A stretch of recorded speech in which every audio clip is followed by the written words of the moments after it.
Hey everyone, welcome to another edition of Training Tip Tuesday with me, Coach Coral from Team Babe Athletics. Hope everyone's week is off to a great start. I know we've been offline for a couple weeks, but it's been busy, it's been fun. So lots to catch up on and to get your way. So today we're going to be talking about condensing a couple topics since we missed last week, but still want to touch base on race prep for your race week. And then we're going to roll that into the conversation today about what comes after the finish line.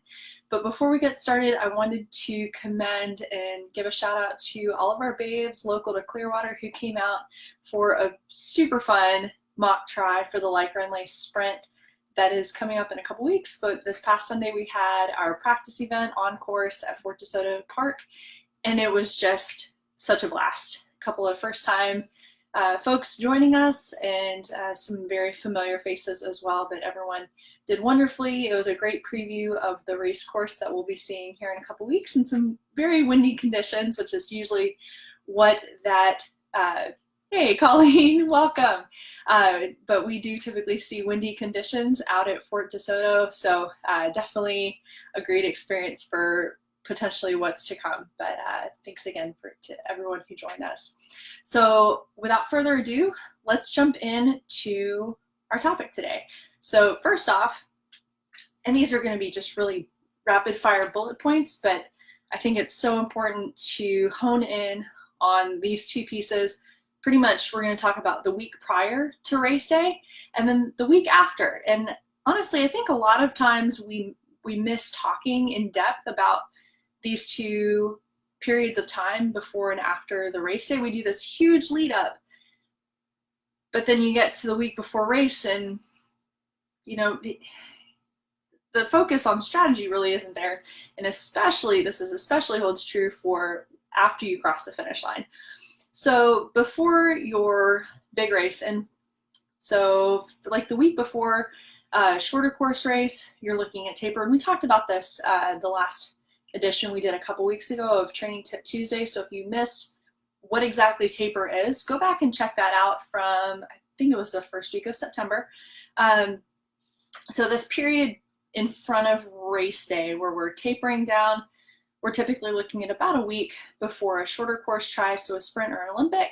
For something that's a little bit longer, like a half Ironman or a full Ironman, you're looking at perhaps a bit longer taper, probably 2 to 3 weeks, if you recover with a bit more progress, if you will.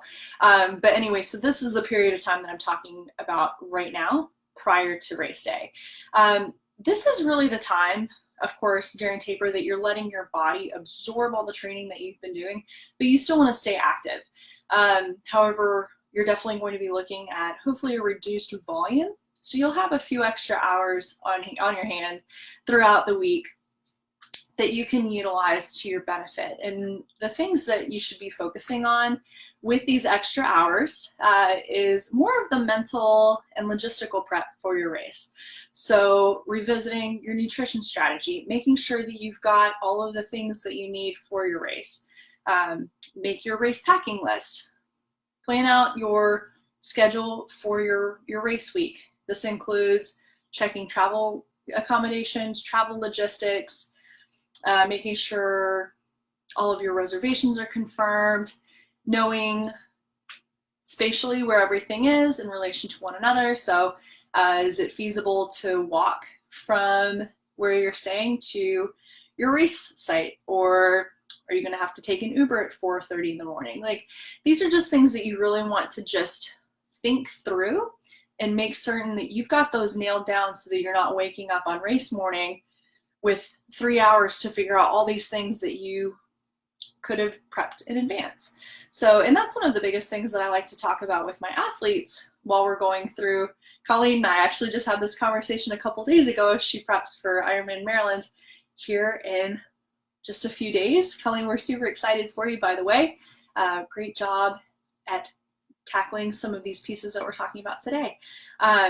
But you're taking this time to think through and take out all of the unknown that you can control leading into your race. And that just makes your race day so much more stress-free, and you can experience the joy and the celebration that is race day with that much clearer of a mind.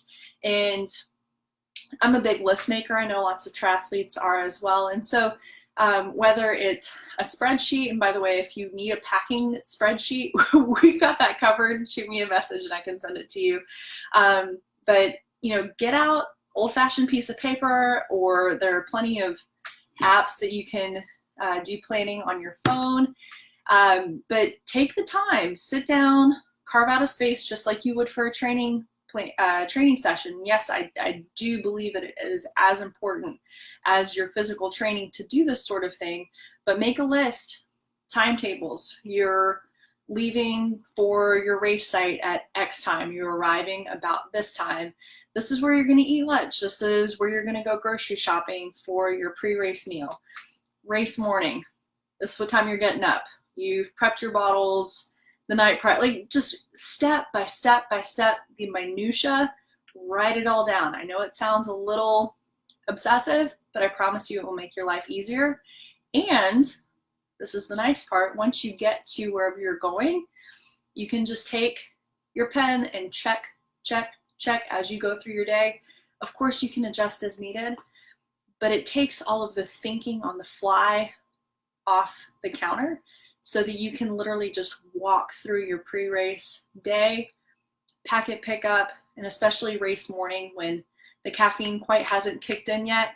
You can just take your race checklist and check everything off as you go through, so you know without a shadow of a doubt, by the time that you toe the start line, you are as prepared as you could possibly be, and everything is exactly the way it needs to be for you to have a successful race day. So I know that's very broad, but bottom line is preparation in advance by utilizing this extra time that you have on your hands in taper week will make your race day experience so much more enjoyable, just with a clear mind, but also knowing that you are as prepared as you possibly could be. All right, so you've done the preparation, you've had an awesome race, you've crossed the finish line, crushed all your goals. What comes next? This is something that you can also start thinking about a little bit prior to your race. And, I always suggest having a sounding board for these sorts of things, whether it's your coach, an experienced friend, or just some self-reflection as well can be super helpful. But once you cross the finish line, you want to give yourself some time to, especially, and this is more in regards to like an A race, a big, you've had a big buildup throughout your season, and this is kind of the shining star for your race season. And, after you've accomplished whatever it is you set out to crush or to rock at the beginning of your season, this is kind of the phase that we're talking about in this instance. So hopefully you are going to give yourself a little bit of time, unstructured, to catch up with friends that you've perhaps missed seeing as regularly as you could, given really calculated training prior. You've got some extra free time. Take that extra long walk on the beach, enjoy a beverage with friends, these sorts of things. Catch up on your and nourish your social relationships so that it kind of boosts you back up. If there's an activity that you like to do, for me, it's paddleboarding. I love to paddleboard, so this is a time that I can do that in this sort of unstructured phase, and for some people it's longer than others, but I always recommend at least a week where you're staying active, doing some light activity without the rigid scheduling and rigid structured training, just to give your mind a break, but also your body, because it does take some time to recoup and recover after a hard effort. So definitely keep moving, have the intention to stay active, but whatever that looks like can be totally up to how your body's telling you on that day. And also make time for the things that bring you joy. And then as you start to recoup, get your mojo back, that's when you can start to set your sights more concretely and planning what's next? What's that next big goal that you're going to stick a pin in on your race calendar or your triathlon multi-sport adventure to rock out on the upcoming year. So I know that actually it is that time of year where we're starting to look towards the 2020 season. If anybody has some big goals, we do have some slots open for our coaching roster for next year. So we'd be happy to have you join us. But we do look forward to hearing from you guys. Hopefully this was a helpful conversation. I know we've got a lot of folks coming up this weekend with some really big races from 70.3 Augusta. Maddie from Team Babe, she's one of our coached athletes, is going to be doing Augusta 70.3, and also a number of our dear friends and training partners. So good luck to everyone racing Augusta 70.3 in Georgia this weekend. Also, like I mentioned earlier, big shout out to Colleen. She's taking on Ironman Maryland, which is going to be a beautiful course for her. Second full Ironman this calendar year. So Colleen, major kudos. You've just done beautifully, and we wish you the best of luck, and hopefully that you are enjoying your taper week this week without too much cleaning crazy. I think that's it for this weekend. If I missed you, I'm so sorry.